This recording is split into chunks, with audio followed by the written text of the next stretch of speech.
The first startup I had was this auction website called Euro Auctions. So a lot of people told me that taking on eBay head on is pretty silly, but I saw that I had something different to offer. After about 2 3 months, we managed to get about 18,000 auctions, so which made us kind of equal second largest auction site in Australia. So that was all kind of going very well. But then we kind of ran into some problems because I being pretty young, I decided to try to do everything myself. So I was the only one working on it. I didn't know how to outsource. I didn't know how to hire someone else. And at one stage, I was getting about maybe 300 emails a day. So you can imagine if I don't get to the 300, I'll take a day off. The next day there's 600. So it got a bit of out of hand. And then I got my uni offer. I decided to sell it and get onto with uni, which is probably one of the biggest mistakes I've made. So if I had kept going with it, if I had talked to other people, try to get other people on board, got some extra help, and maybe started doing it full time, then who knows where we could have been. So I mean, looking back, you always kind of see those mistakes, but at the time, I guess I didn't really believe that it would work because even though it was growing very fast, I wasn't really making any money, and so I just kind of didn't believe myself enough. After the Euro auction site, I decided to partner up with my friend, and because a lot of friends were kind of looking for work, so we decided to try to create a different kind of job classified that's suited for graduate students. The biggest problem we had was that we just had no money, and so we couldn't really get it off the ground. What we did have was we had built a really large community of job seekers, so that's kind of still running at the moment. So at the moment, I'm working on this startup called Encyclopedia of Magic. I'm working with three other guys from Adelaide.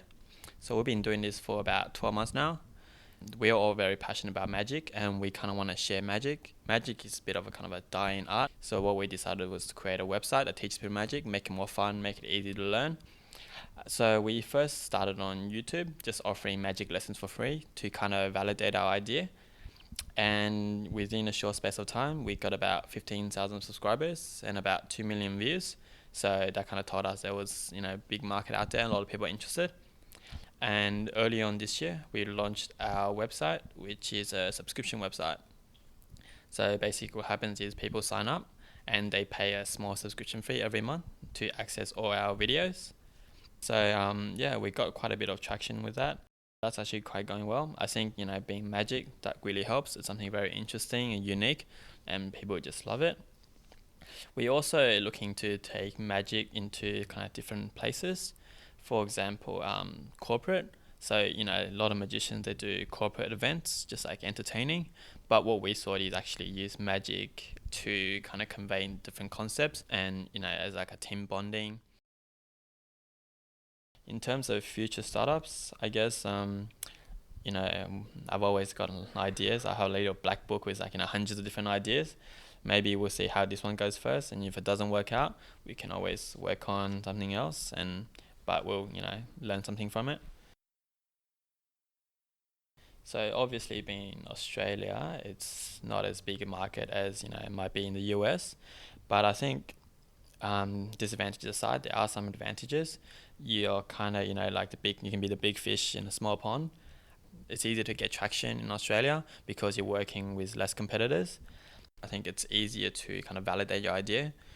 If you kind of start an idea, if you talk to the right people and you get something kind of going on, and you see some traction, then you have more of a proof of concept. If in the future you want to take it to other markets, whereas in the US, even though there's a lot of funding, a lot of investors going around, there's also a lot of people wanting to do the same thing as you are.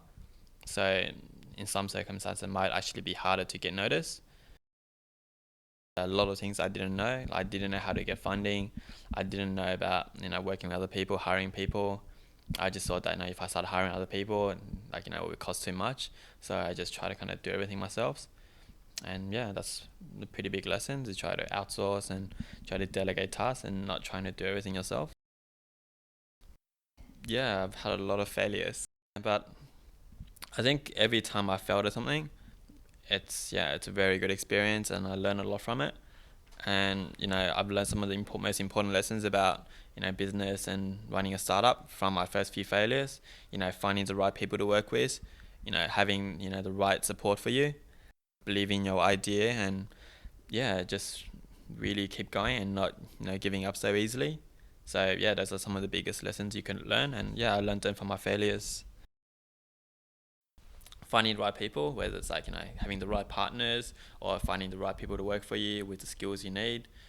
Having perseverance, like not giving up so easily and just keep at it.